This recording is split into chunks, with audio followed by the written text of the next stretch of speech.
Welcome to this special SETA web panel. As we celebrate our 20th anniversary, we continue to tackle the most pressing issues of our time. Today, we found ourselves at a historic and volatile turning point. It has been exactly 1 month since the conflict between US, Israel, and Iran escalated into an open warfare.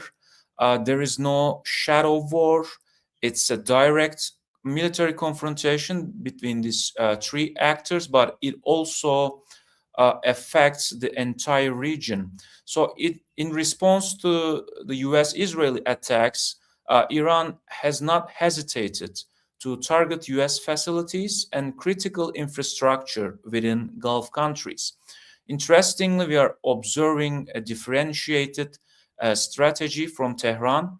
While some states are being pressured diplomatically, others, like the UAE, are facing much harsher military targeting. So, furthermore, the closing of the Strait of Hormuz, Iran has once again turned the global energy supply into a high stakes economic bargaining chip. All of these developments go to the very heart of the Gulf security architecture. Today, we are joined by three exceptional experts to analyze these dynamics from the ground up. I'm honored to welcome our guests, Professor Abdullah Baboud from the Gulf International Forum. Thank you for joining us, Professor. Not here. Okay, so he has a problem with... Okay, I will text him. Okay, Dr. Ali Bekir from Qatar University. It's a pleasure to have you with us, Ali. Thank you very much.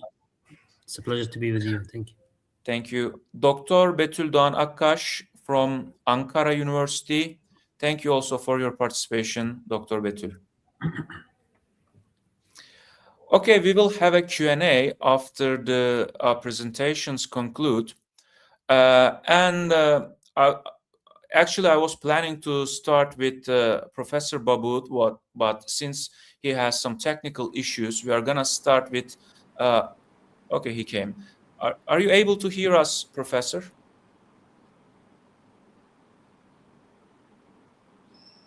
Can you hear us, Professor, right now? No? Okay.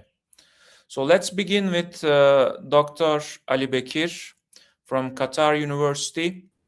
So I'd like to ask you about the strategic dimension of this war, about the strengths and failures of the Gulf security architecture, and how likely do you see that, about the possibility of a new regional security architecture emerging from this today's dimension? Thank you for joining us, and the floor is yours, Doctor.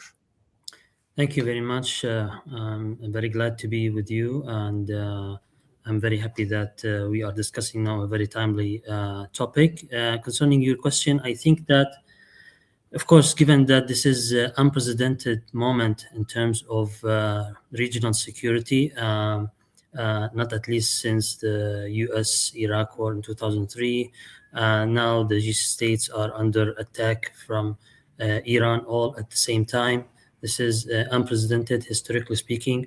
So I think that we should first give the credit for the GCC countries for their defensive posture and restraint until now, despite all the provocations from the Iranian side, and also despite the disinformation that tries to drag these countries into the current war. Until now, the GCC states preserve their defensive posture and try to absorb the shock and attacks given their current situation. So I think that this is a very wise choice for the GCC states. Otherwise, we would have been talking about a very expensive type of war. Already the Iranians retaliated after being attacked by the US and Iran against 12 regional countries. So these countries showed restraint until now, most of them. And this is something that we should give credit to. So second thing, I would say that also the GCC countries, collectively speaking, they performed very well on the defensive side, given that most of the people, they didn't at least anticipate that they would perform this well in terms of intercepting most of the Iranians' missiles and drones initiated toward their country. Of course, in this sense, those who are defending are usually in a more critical position than those who are attacking. And we know very well that no matter how your defenses are strong, if you are under an overwhelmed type of missile or drone attack, then ultimately it will fail. But in the case of the Gulf countries, they intercepted most of the thousands of missiles and drones targeted towards them. Unfortunately, some of these missiles and drones managed to hit critical infrastructure, civilian infrastructure, energy facilities, distillation water, and this is where the restraint and the defensive posture of the GCC countries have been tested. I guess that these countries are aware that despite having the offensive option in their hand, and we should not forget that at least 3 or 4 countries from the GCC have the most advanced fighter jets in the region, if we put Israel aside, and those collectively can amount to 2,000 fighter jets. This is a huge offensive capability. They didn't resort to this option yet, and this is quite wise given that this would escalate the conflict. However, the Iranian side is probably understanding the restraint as a weakness, which he shouldn't mix this with the current situation. And I think that if we are not going to reach a resolution of the war, in a short time, then most probably those GCC countries would still have their offensive option to their side. Now, having said this, I would like to point out to the weaknesses in the security mentality and security preparedness for this war. As you know, everybody was aware that a potential war is going to happen, given that first, the Iranians they didn't show real or serious willingness to reach an agreement, despite the very several opportunities that they had following the swift 12 days war with Israel. Second, the Israelis were preparing very much to seize the opportunity to attack the Iranians, knowing that they are currently under an immense pressure and very vulnerable to outside attack, especially following the 2024-2025 Israeli attacks that wiped out the Iranian air missile defense systems. And third, given the US was already preparing for war, sending more warships, sending more jets and military equipment. So the atmosphere was signaling that there is a war coming. Despite this, I think that the GCC countries did several mistakes. First, they didn't signal their red lines. So if I don't know your red line or what is your red line, so I may cross it and I may do something that harm you, and still you wouldn't be able to respond because I already did what I did. So the GCC countries' first mistake is not to signal their red line in terms of potential war. They could have said that these are our red lines to all parties who would get involved in a war, whether Iran, whether Israel, whether the US. If any of these countries crossed these red lines, then they should expect consequences. So not announcing this, not calculating this, put the GCC countries in a very disadvantageous situation, in my opinion, and they could have done this. Second problem in the security mentality of the GCC states is that they didn't prepare for alternatives. I mean, for probably 20 years, there have been discussions on the possibility of Iran closing Strait of Hormuz. And this, scenario increased, and the possibility of this scenario increased during the last 2 years. But despite this, several GCC countries didn't prepare for alternative, knowing that their sole existence is dependent on their oil or gas exports from the strait. In this case, for example, Kuwait and Qatar. So now, for example, the strait is closed. Qatar energy facilities and LNG facilities are hit. They cannot export. So what's the alternative in this case? There is zero alternative. They could have avoided this by taking this scenario seriously and working on it. And we have warned several times about the potential of such scenario happening. Third, they could have also worked collectively in terms of political messaging, in terms of mediating effort, in terms of central collective defense command that utilize from their defensive equipment in order to face such overwhelming attacks from Iran in case they happen. And they have a lot of advanced military equipment. They didn't do this, unfortunately. So this was also, I think, a weakness, and this is a point that put them in a very critical situation that we are seeing at the current moment. Also, this is a very serious mistake from the GCC countries, especially those who depend on playing mediatory role vis-a-vis US and Iran, meaning that Qatar and Oman.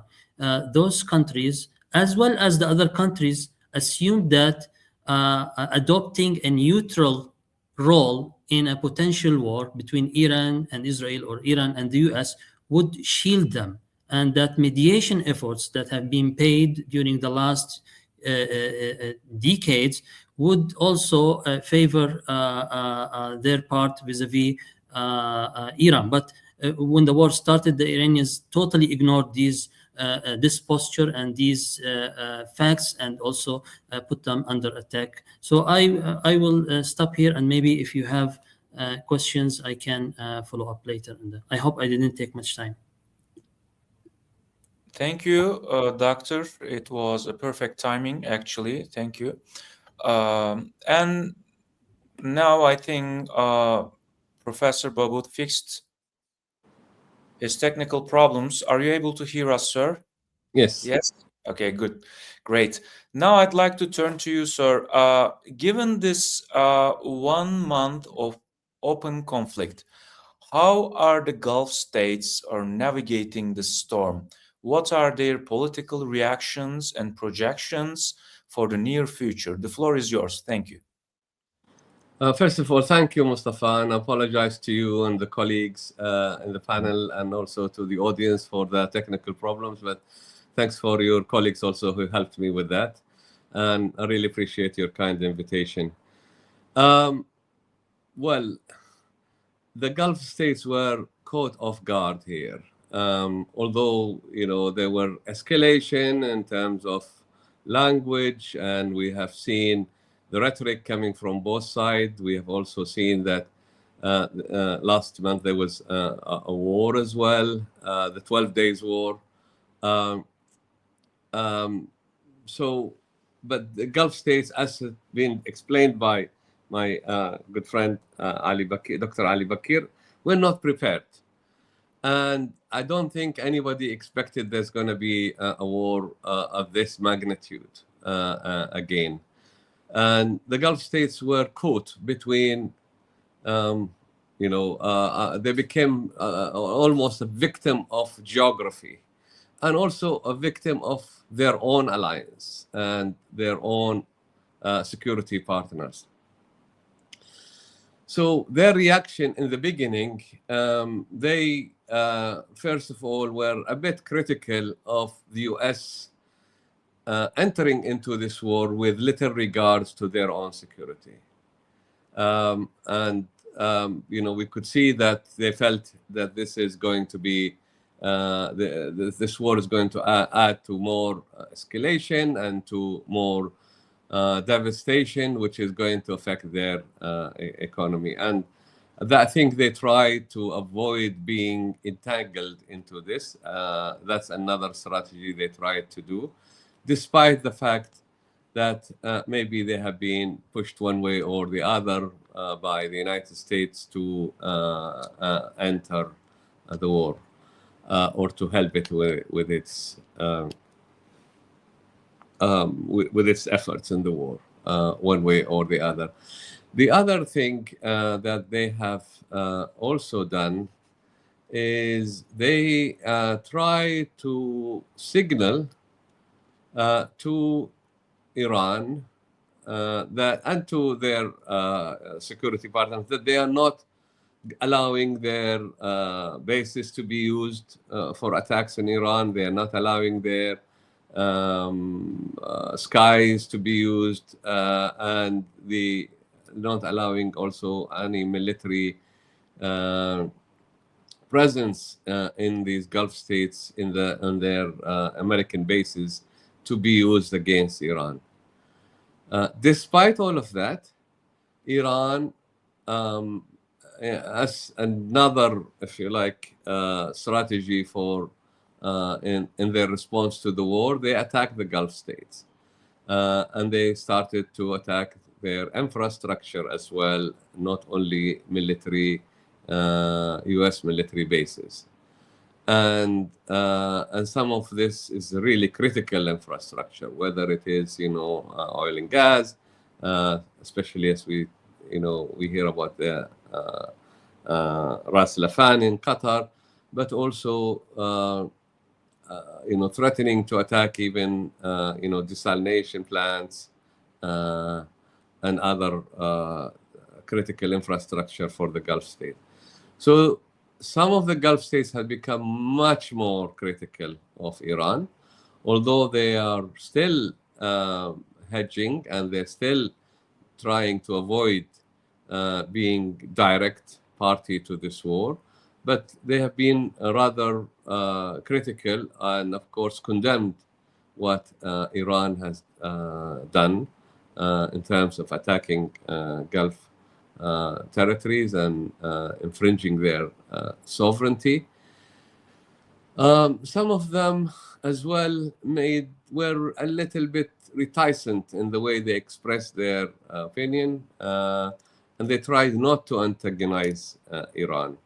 And here we see almost a deviation between the Gulf states. Yes, they don't want the war to continue. Yes, they don't want the escalation to go any further.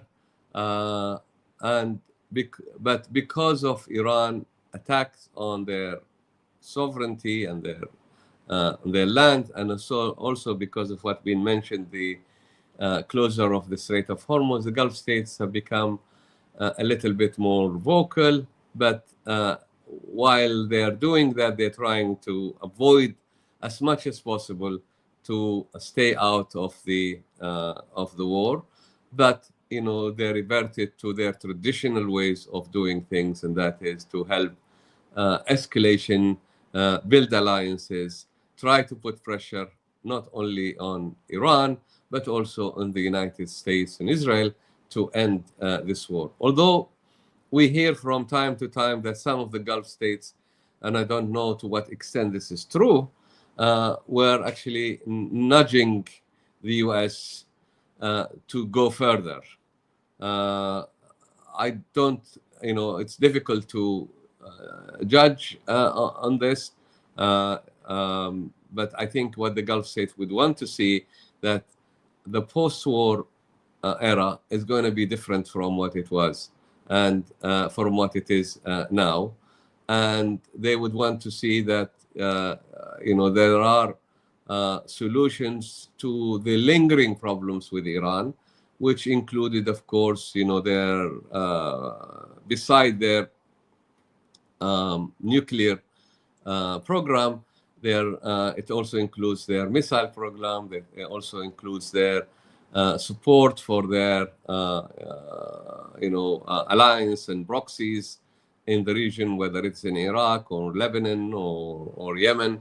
They want to put pressure on Iran to talk about these issues and ensure that the Gulf states are living in safety and security, because what they have gone through is immensely disturbing, and of course this has been a challenge on their own security and their sovereignty, and all the works that they have expended in the last few decades of trying to build their economies, trying to diversify their economies, and created these visions and created this image of the Gulf being, a stable region in the Middle East, or one of the most stable regions in the Middle East, trying to attract international investment. This has all been shattered.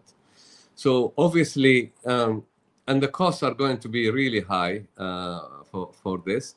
Obviously, we don't know where the war is going and how far it is going to go, but and what extra damage there's going to be. But I think there is already enough damage that's been done to the Gulf states, and therefore they want to see that, or they're signaling that they want more than just the ceasefire. They want to ensure that Iran also follows this, as I mentioned, to talk about their missile program, to talk about their nuclear, and also to talk about their support for their alliance. And they want to be part of this. They don't want to be excluded from any negotiations with Iran. Having said that, I think also the relationship with the United States will also be tested. It is being tested at the moment because, as we said, this is a war that was not encouraged, or it wasn't welcomed by the Gulf states, and the United States took this decision without consulting with them, and they didn't take their concerns into their calculations, and they haven't really protected the Gulf states as much as they did, for example, with Israel. And therefore, I think there are a lot of question marks about the relationship with the US, and also about the viability of having military bases, US military bases in the region. I don't think it's going to end. I don't think this is going to be, diversion completely from the US. The US will still remain as an important partner, but I think the Gulf states will try as much as possible to diversify their relationship and to put some conditions on US presence in the region, because that presence has actually, got them in this problem, as it were, and they became a victim for that. And I think they try and diversify their relationship and their hedging with global powers, whether it is Russia, China, India, but also other regional countries like, Turkey and Egypt in the future. But I think they will also try and do something vis-a-vis their own security architecture, which has been mentioned by Dr. Ali, has been on the agenda for a long time, but for their own reasons, they haven't been able to move that forward. So this is probably a chance to do so. It's a wake-up call for the Gulf states. So I think there's going to be a lot of calculations here. And perhaps I should stop here, and happy to take other questions. Thank you. Thank you, Professor. Thank you for staying in the time limit. Also, your points were amazing. Thank you for your insightful presentation. Now I'd like to turn to Dr. Betül Doğan Akkaş. Dr. Betül, please provide us with your general assessment about the ongoing situation, and also to look at the maritime dimension and regional proxy issue, especially about Houthis and Red Sea. Could you also provide us with your insights about that issue? The floor is yours. Thank you. Thank you, Mustafa Hojam. Thank you for your time and for your invitation for this very timely event. It's nice to be with Dr. Abdullah and Dr. Ali. I would like to start with the general assessment of the situation after a month of war in Gulf. As previous professors mentioned, it was an expected but also an unexpected situation by the Gulf monarchies, since they did have certain preparations in terms of their deterrence and their alliances, but this scope of targeting from Iran wasn't on their list. Because since the establishment of GCC monarchies in the 1960s, 70s, the expectation of the conflict with Iran is mostly on the norm of sectarian polarity or their proxy wars across the region. It was more like geopolitical tension without literally going into a real war or shutting down the Strait of Hormuz. Um, the primary problem is now the idea of Gulf deterrence. The deterrence of the Gulf monarchies were based on two primary sources, as Dr. Ali mentioned. The idea of US security umbrella, which is based on the idea that if there's anything happening in the Gulf land, then US will be there to protect it, including the airstrikes and all sorts of maritime security issues. And the second deterrence is actually a capital of deterrence, which comes from the energy sector. Since these monarchies are very critical sources of natural gas and oil, the way they are threatened by any regional actor that might be threaten the global market. And it's not only about energy market, because it's itself is a source of many other sectors. We have impact of oil and LNG prices in almost every sector in the global economic market now. So this is the two capital of deterrence for the Gulf monarchies, and both of them are not working at the moment. US bases are like magnets of insecurity, as if they are not there for the opposite, and their complete reasoning of being in the Gulf is not functioning now. And it's not only about the way they are used in the discourse of US. It's more on the side that the security of Middle East is defined from a different perspective by the Trump administration at the moment.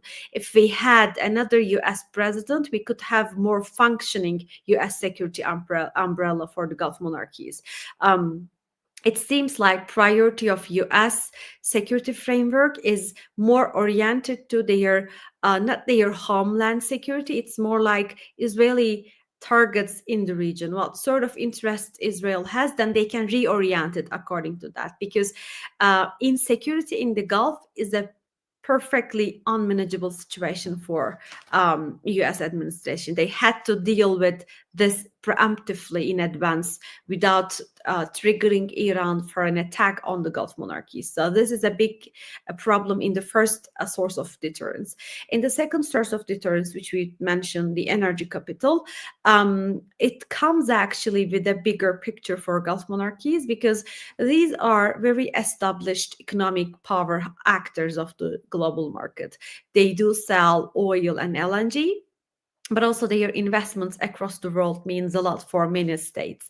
Their economic independence come from the natural sources, but they do rebuild this economic independence over different sectors. And once it's not secure anymore, the idea of a stable, secure, and economically independent Gulf is now not in the same position. With 1 month ago, it was a more powerful narrative. Now we have a lot of problems around this narrative. This will bring further economic problems. Even if the war is ended tomorrow, then we have to see other actions from the Gulf states to rebuild, restructure this image. And this is a very important side effect of the war, as the political economy of the Gulf states are really crucial in their political regimes and stability. And this is why I believe the narrative in the Gulf I'm sure Professor Babut and Ali Bakr, they will mention more in the Q&A regarding that. It's more oriented to bringing diplomacy and peace back as much as possible, like as much as easier, because the more we have the war going on, then we will have more impacts, negative impacts on the Gulf monarchies. But here is a problem where we see the insecurity relationship between Gulf and US, or the Trump administration at the moment. The narrative of the GCC Secretary General or the Gulf leaders, although they do mention US as an actor, which didn't conduct all the role that it's supposed to do, it's more targeting Iran. Okay, Iran definitely is now a problem for Gulf security, but the umbrella of all these insecurities is actually coming from the regional atmosphere since the 7th of October. The regional hegemony or status quo ongoing, all political situations in the region are somehow oriented to Israeli interests. This is why, although all these GCC monarchies, they call for de-escalation, they are ready to go to table, they are ready to talk, negotiate, their partner in this is not able to do it because it's under attack since the 7th of October. I think this is why we will see a different understanding of Israel and Iran in the Gulf political spectrum once the war is over.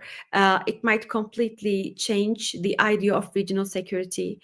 We might see more collective actions from the Gulf monarchies, or we might see further individual militarization of the Gulf monarchies, because we may not see the same response of monarchies. Individually, they could go for different directions in their relationship with Israel, with Iran, and with the US. In this case, although this war is a shared threat perception across the Gulf, because Iran targeted everyone without differentiating Qatar or Oman or Bahrain, then the unified understanding of Gulf threat perception now might disappear in the post-war period. Then we might see a different understanding of security.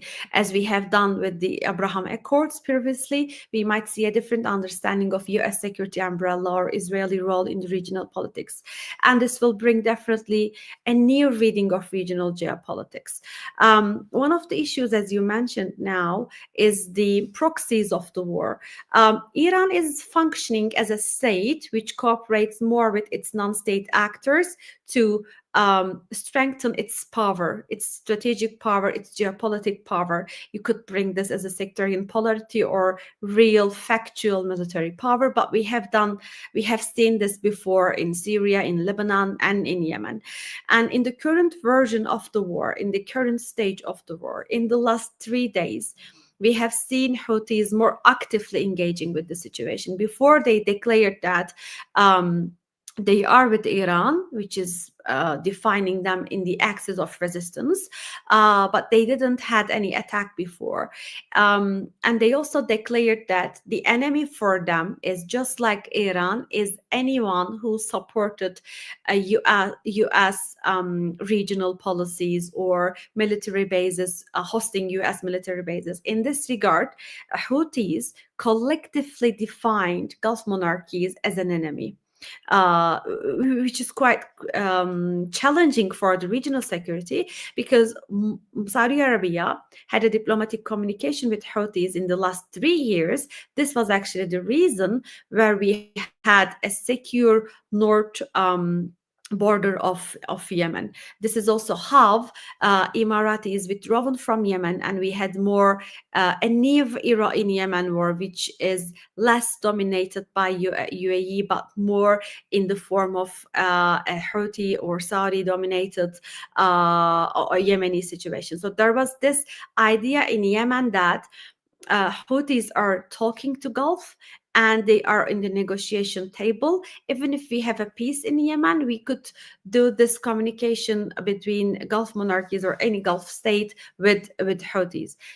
And if we have Houthis heavily involved in the situation, backing Iran, which they will do according to their last strikes in Bab el-Mandeb, then we will have also a very difficult situation situation for Saudi border security in the south and ongoing Yemeni war, because then the ongoing process in Yemen will be definitely escalating, and Gulf monarchies then had to re-navigate their policymaking towards Yemen. This is the angle of Houthi involvement for Yemen. Another angle is actually, of course, the most critically and globally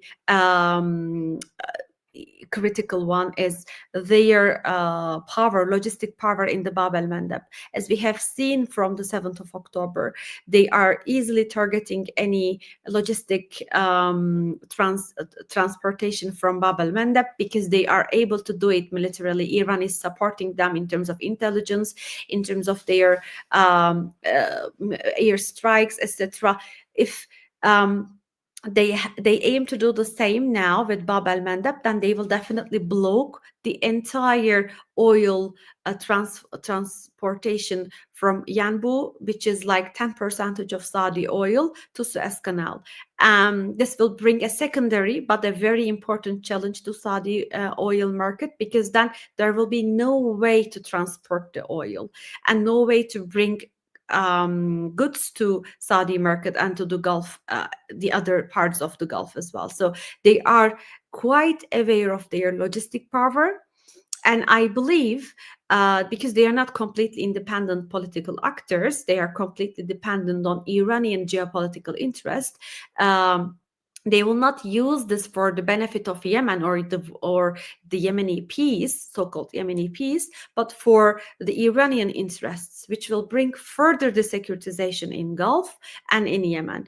And as we know, Houthis are not very recognized independent diplomatic actors who are going to talk to them to end this, because before they didn't negotiate properly with the United Nations. As I mentioned before, they were able to talk to Saudis, but what if now they completely changed their face towards Iran? So involvement of Houthis are bringing another threshold, another problem to the war, and it is a way for Iran to show to the world and to Gulf geopolitically it has advantages, and they are able to use all these advantages for their benefits.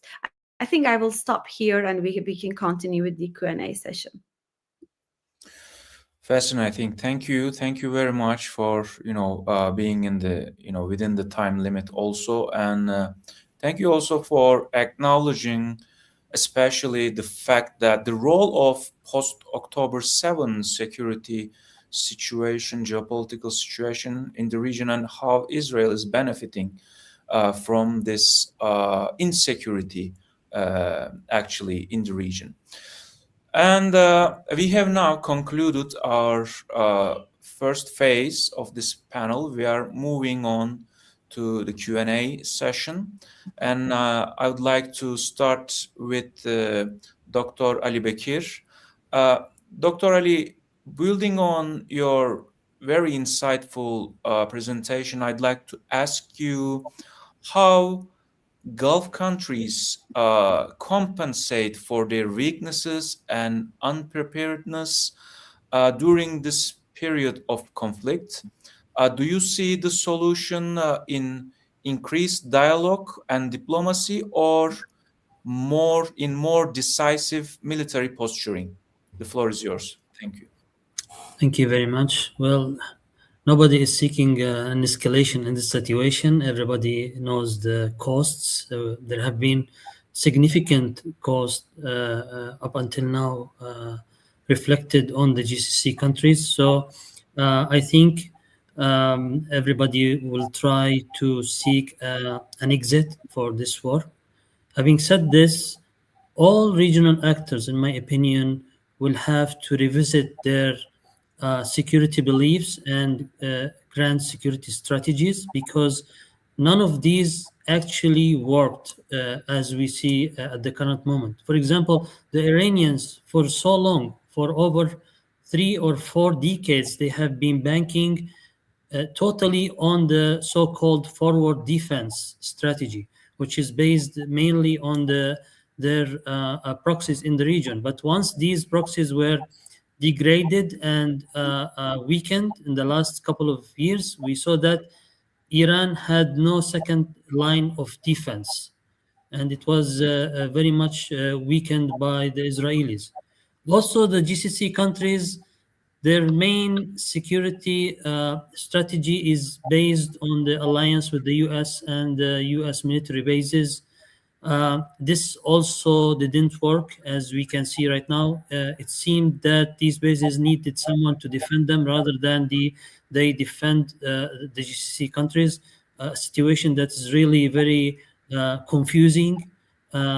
Also, uh, probably they calculated that if Iran would move to close Strait of Hormuz, then the US would not allow this to happen. But we can see that this didn't work also.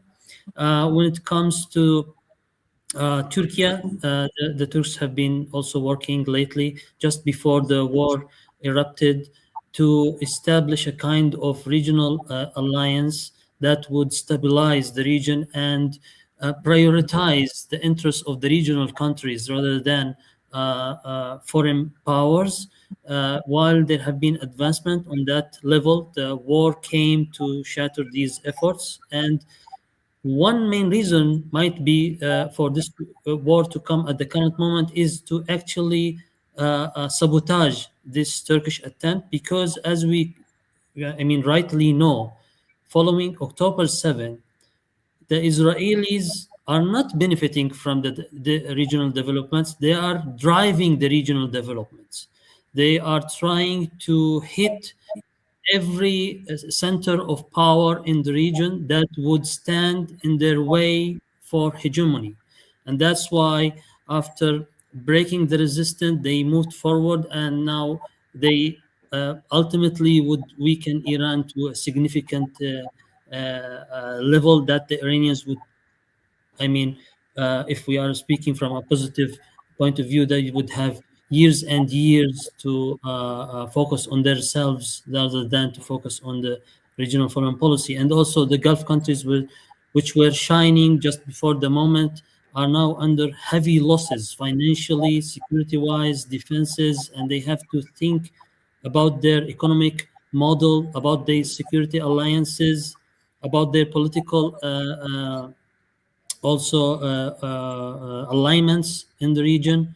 So I think that ambiguity is the one that prevailing at the current moment. And let me tell you that I am not optimistic about a resolution also, because while there are indirect talks at the current moment between the Iranians and the Americans with the help of the Pakistanis and the Turks and, of course, the Saudis and the Egyptians, uh, the Americans are also preparing the other option, which is potentially invasion of or taking Hajj Island or trying to put boots on the ground in Iran. And the Iranians also, because of the Iranians, we should also highlight this. Yes, there have been an aggression by the Israelis and the Americans against the Iranians, but the Iranians lost many opportunities to strengthen their relations with the regional countries and try to, prevent such war from happening.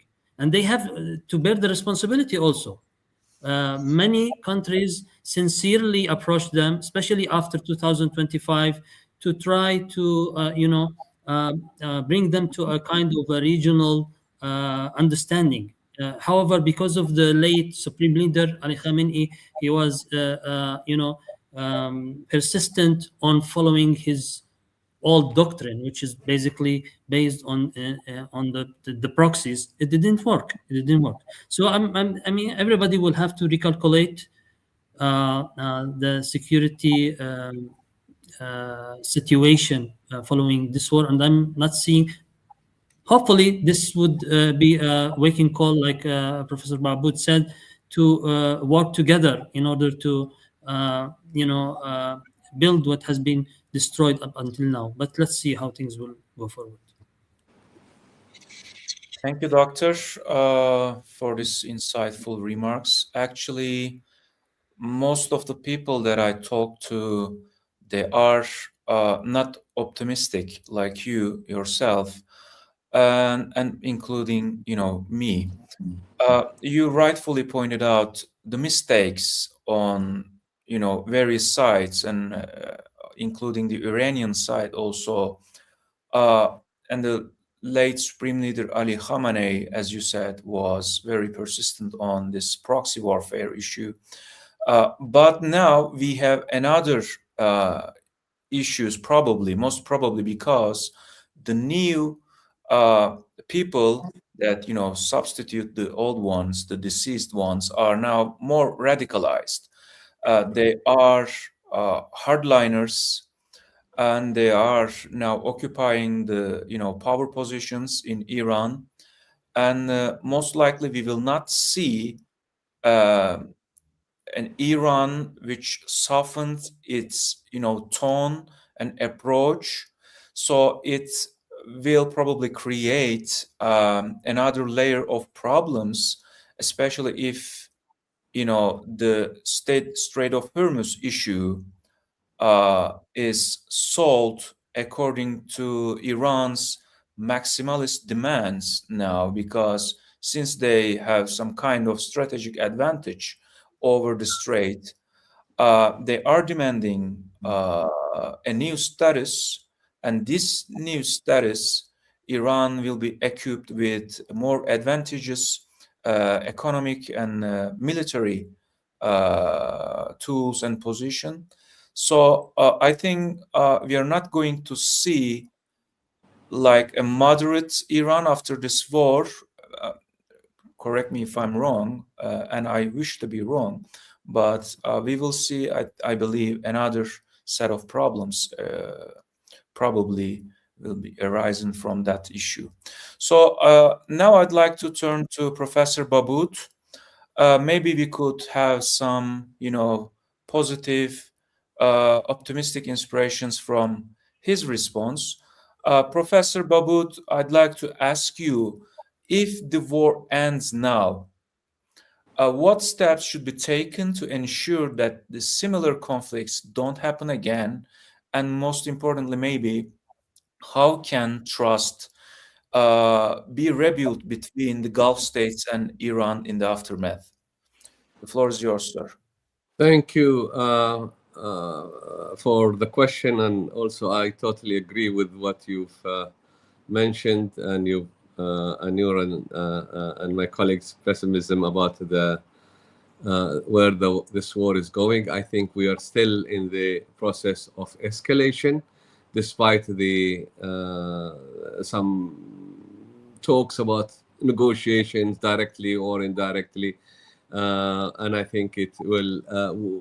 I don't think any of the parties have yet reached the level where the pain is enough for them to to think about de-escalation.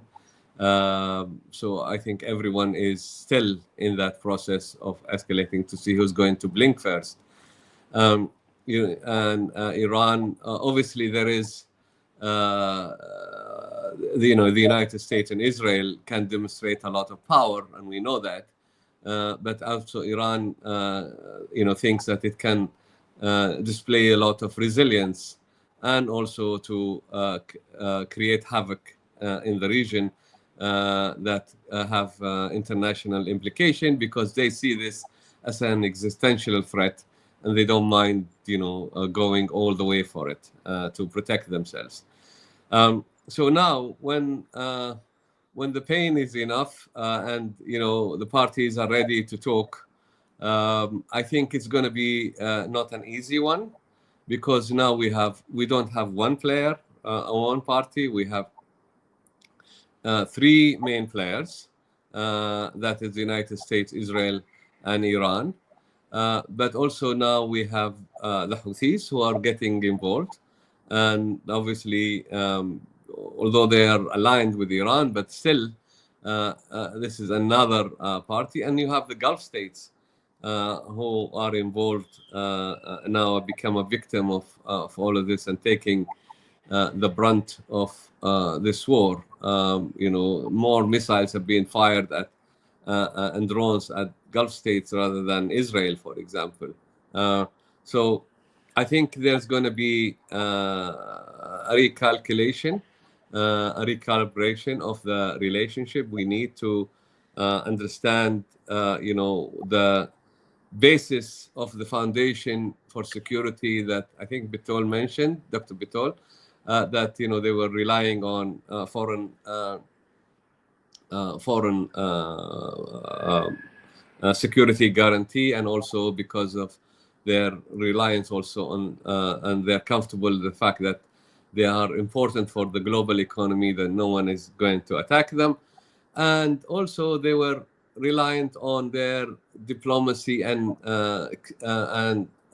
neutrality, you could say strategic hedging that they were playing for a while. So I think this is all collapsed now, and we need the new paradigm and a paradigm shift to see it further. So we can't return to the status quo. It's definitely not going to happen. But I can see that mediation will remain because that is an important issue. But I think there are 4 pillars that the Gulf states can work on. One is they need to have a collective security infrastructure, for their defense, to defend their infrastructure, especially their critical infrastructure.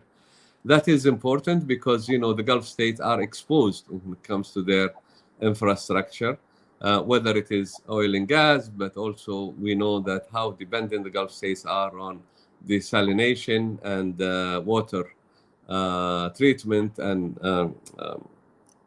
water desalination, and also on their energy. So those things, and also their logistics, ports and airports, etc. So they need to develop some kind of a mechanism to protect this, that is not just on a bilateral basis, but also on a collective manner.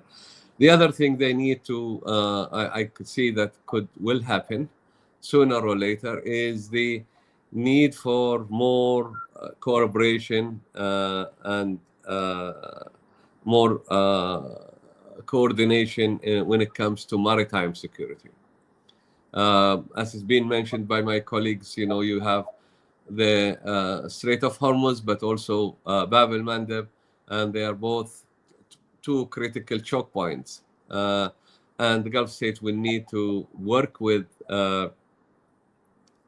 their partners as well to ensure that that there is a maritime security arrangement in place and a mechanism. And I think they will need some kind of a crisis communication where if there is a crisis, again, what kind of mechanisms do we have in place to be able to communicate with Iran or with other countries in the region to to de-escalate or downscale any and avoid any conflict. And last but not least, they have to diversify their security arrangements, but with dependable partners. Because what has happened is that the current partners were not dependable. In fact, if anything, they were one of the causes of this war, and one of the causes why the Gulf states have been attacked. So they will need to do so. And I believe in for them to be able to do so is one, to have diversified relationship with other global powers. But that is in itself is not enough. I think what they need is much more collaboration at the regional level, where you have a regional mechanism that includes not only the Gulf states, but other willing countries like some Arab countries, Turkey, Pakistan, and other countries that want to play a role in this strategic region. And I think this is something that's been on the agenda for a long time, where you have some kind of regional mechanism, but it hasn't moved further because of certain misunderstandings in the past, etc. But I believe what has happened now and the war and the consequences and the threat that the Gulf states have been subjected to will get them to think seriously about creating this regional mechanism to protect their sovereignty, to protect their security, and also to be able to serve the global economy, because as been explained by my colleagues, the global economy is very dependent on this region for on energy, and also these countries in the Gulf are also dependent on the global economy and the well-being of the global economy to be able to sell their oil and gas, because as we know, most of them, their economies is highly dependent on hydrocarbon exports. So I think there is a lot to be talked about after this, and I said it will not be the same. The status quo has shown that it cannot continue. Neutrality, strategic hedging are important, but not sufficient on their own. They need to develop some kind of a deterrence, and that deterrence not necessarily just buying more arms and so on, but or getting more U.S. Involvement in the region. But I think that deterrence should come from some kind of a regional security structure that is more inclusive and not exclusive as it is now. I'll stop here if you like. Thank you very much, Professor, for your valuable contribution. I think now we can, move to our last speaker, and I'd like to ask her one more question, Dr. Betül Doğan Akkaş. I want to bring the Turkish dimension, and Turkey is one of the key actors in this equation, and given its unique position, how do you evaluate Ankara's management of this crisis so far? Has it been effective in preventing a wider conflict in the region? And actually, how do you describe Turkey's strategy with regard to this conflict, and what additional steps could Turkey take to mitigate this conflict? The floor is yours. Thank you. Thank you, Mustafa, for bringing this up. I think Ali mentioned a very critical point about it, and I want to start with his points. He said there could be a sabotage to Turkish intervention, a diplomatic intervention by Turkey, because now this is the only thing we have in our hands. Diplomatically, Gulf monarchies have been working very hard for the peace across the Africa, Middle East. Even in the Ukraine war, we have Gulf monarchies involved to reach a peaceful solution as quickly as possible. Now the war is at the hand of Gulf monarchies, and this is not something they picked. This is not something they actually signed for. So this is why we need other countries involved and working for the sake of Gulf security. And I think Turkey is now is a reliable partner. And I said this before in many different occasions. Although there could be certain conflicts of interest between Gulf capitals and Ankara, they actually share something very big and very important. They would like to see a stable Middle East, regardless of who governs where or which purpose is for the interest of each Gulf states or Ankara. They would like to see a general peace in the Middle East, because once you're not secure in Syria or in Doha or in Riyadh, this definitely have an impact on other Middle East capitals. And we see this in the last 4 or 5 decades. This is something already proved itself. In terms of Turkish role, I think it's very constructive, and I am very glad to say, as a Gulf expert, that This is not something like Ankara is picking a winner or picking a side in the Gulf security. It's functioning for a bigger picture. Now we see the foreign minister is working for to prevent any attack to any Gulf capital, and also to assure that there won't be any further civilian infrastructural damage in Iran, and there won't be any further issues happening in Gaza due to that tension. So I think it's a very triple. It has a triple dynamics in terms of Turkish foreign policy. This is important, but also very elusive, because as we mentioned previously, these monarchies, and Dr. Abdullah mentioned, they are actually known for their diplomatic power. They do a lot of in terms of their diplomatic capital. They have a lot of in terms of their negotiations. Even Oman or Qatar itself, they did a lot of effort for the regional peace. And even now they are the victim of this situation. They are trying very hard to handle it. This is why Turkish power is important in terms of reminding to the world that these are the states quite peaceful, and their only existence in the world is actually supporting peace or economic stability in the world. We don't see their aggression other parts of the world. Of course, we have critiques over the Emirati investment or their involvement in Sudan, in Libya, but these are minor considering overall Gulf picture, Gulf diplomatic profile in the world politics, and this is very important. In terms of Turkish role, it is more like it has a broader picture, as I mentioned before, but it is also not very backed by other European or American lobbies or power actors that have enough power to invest in. Because I think, again, we are going back to idea that Israeli insecurity runs the Middle East now. It's not the opposite. This is why, although Turkey is working hard on this, we don't see this globally acknowledged enough or supported enough.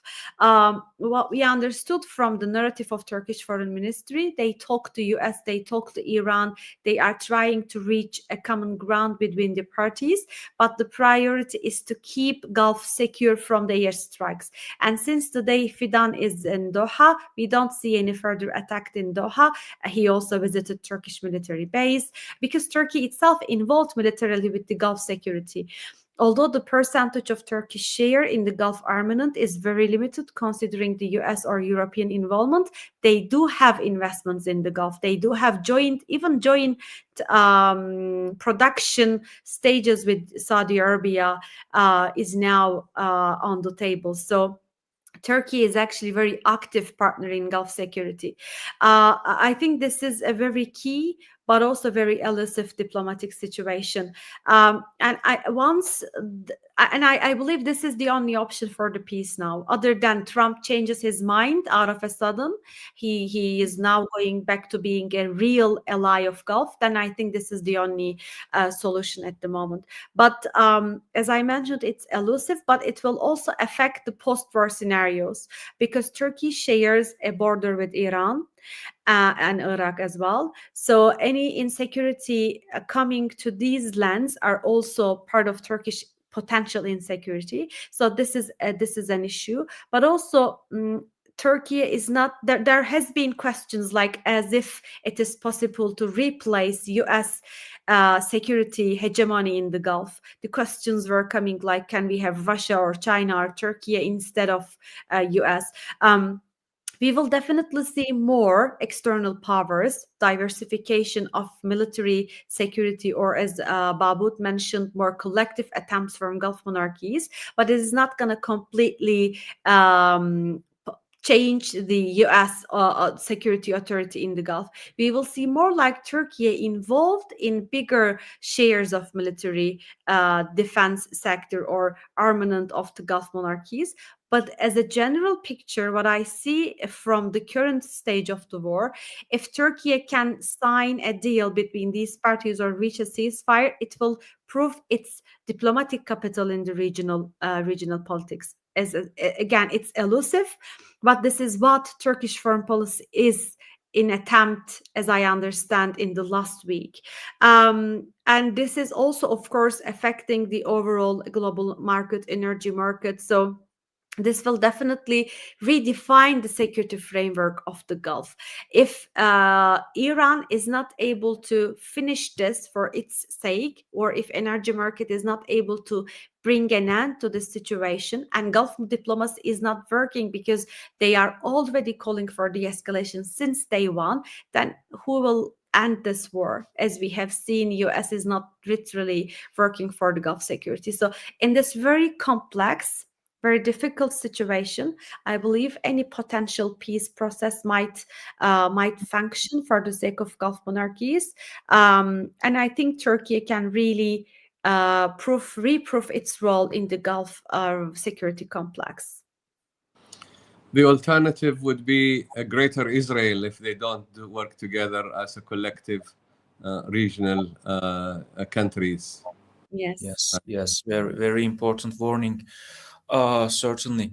So thank you, Betul, for this really insightful response. And I agree with you about the role of Turkey is playing positively in, mitigating this conflict, preventing this from, spreading the wider region. This is really important. And to me, actually, it's the last hope for a peaceful political solution for this ongoing, um, unreasonable, highly destructive, unjustified conflict.